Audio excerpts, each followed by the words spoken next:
Welcome to yet another session on business statistics. Today we will understand more on Poisson distribution in particular and its application in business environment. Poisson distribution and exponential distribution, they are useful in queuing theory.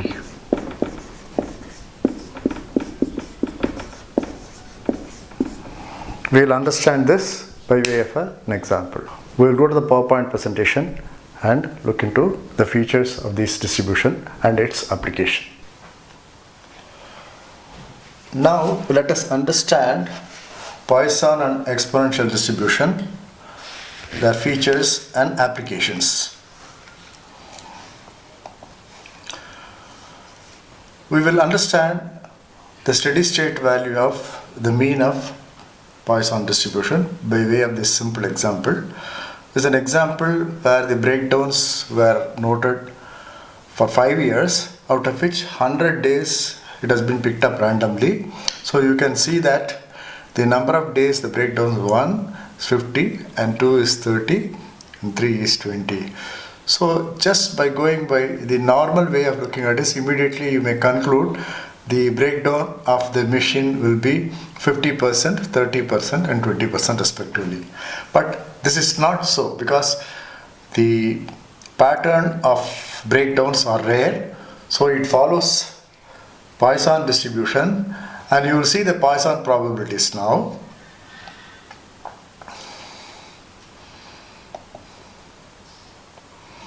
The Poisson probabilities are obtained by putting the value of x, that is breakdown 1 or 2 or 3, and you will get the respective Poisson values, and when you convert them into probability, this is what you get. That means that the probability of one breakdown is 20% and not 50%. That's the way you have to understand. This is the feature of the Poisson distribution, or the characteristics of Poisson distribution. Now let us try to understand about exponential distribution. Exponential distribution, as I told you, it is a learning curve, or initially the function grows at a very fast rate, then it flattens out. Now let us take the same example what we talked, that currency counting by a cashier. His performance improvement is speed of counting. That means taking lesser and lesser time to count 100 notes. Now this is followed by this formula. Okay, when you apply the value x, okay, x is the number of days performing the same operation or task, and function x is the performance improvement of the task or efficiency. He gains experience over a period of time and he is improving his performance, and that is what is function x. Now you will see that in 0 to 20 days he has achieved 50% of performance efficiency, but in another 40 days he could improve from 50% to 80%, and that is what is this one. You can see this portion, but this is also exponentially rising. But when you come to the next 40 days, you will find that it is flattens out. So despite the fact he has spent 40 days more in improving the cash counting performance, he has marginally improved from 85% to probably 90 or 95%. Again 15% only in another 40 days, indicating marginal increase. The performance improvement beyond this value is very, very difficult, because he has already mastered that particular task and he has reached a saturation level. That is why he will find it difficult to improve further, so it flattens out.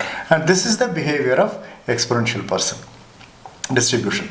So it's very important to know this exponential distribution, because this, along with Poisson distribution, you will be able to apply in queuing theory, where the Poisson arrivals indicate the number of persons coming for a service, and exponential distribution is the service that is provided, or the service provided between inter-arrival time. We will see by way of an example. Let us take this example of bank operation. The scenario is a bank manager observes customers wanting bank loans are coming at the rate of 6 per hour. His main objective is to ensure that he doesn't want the customer to wait for a long time because they get frustrated over a period of time. Probably he may lose clientele.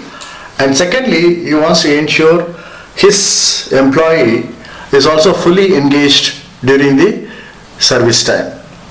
Let us analyze this under three scenarios that the service provider could handle 3 customers per hour, or 6 customers per hour, or 9 customers per hour.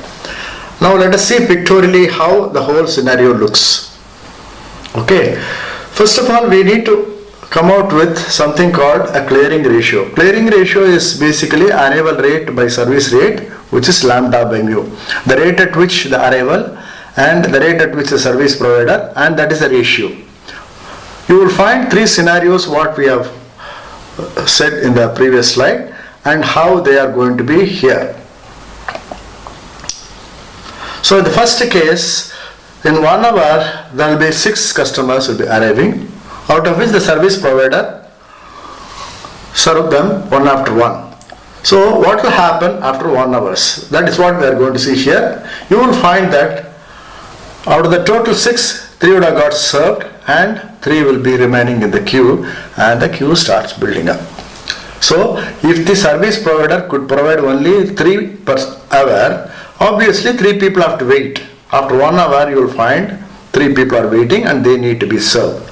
Now let us take the second scenario wherein the service provider or the service person could handle 6 people per hour, in which case all the 6 people arrived during the first hour will get served, and ideally this is what probably the bank manager would also want, because all the people who have come have been served and he is also engaged fully.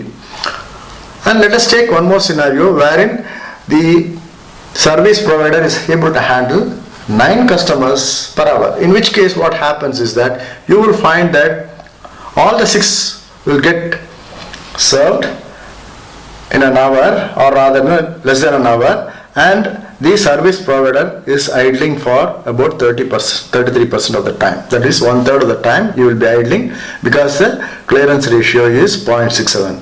Okay, now obviously it means that if the clearance ratio is 1, the whole thing is balanced, the queue is balanced in the service provider. If it is greater than 1, the queue starts building up. As a matter of fact, it will collapse after some time, or the customer will also get frustrated. In the other case, there will be idle time for the service provider. So what will be the bank's manager decision? If the clearing ratio is greater than 1, the queue will build up and there will be customer frustration as they have to wait to get served over a period of time. This is deterrent because over a period of time the bank manager is bound to lose clients because they will go for some other opportunity with some other bank. To augment this, the manager has to plan for additional service counter, but that has got another implication, that he has to increase infrastructure or increase one more person to be deployed on that. That means employment. If it is less than 1, what happens is that you will find the service provider or the employee is idling for some time because all the customers would have been served. So that is also not good, because he has to find ways and means how he can engage the employee if he wants to fully utilize him. So the bank manager has to balance between these two, and this is what typically queuing scenario or queuing theory, right?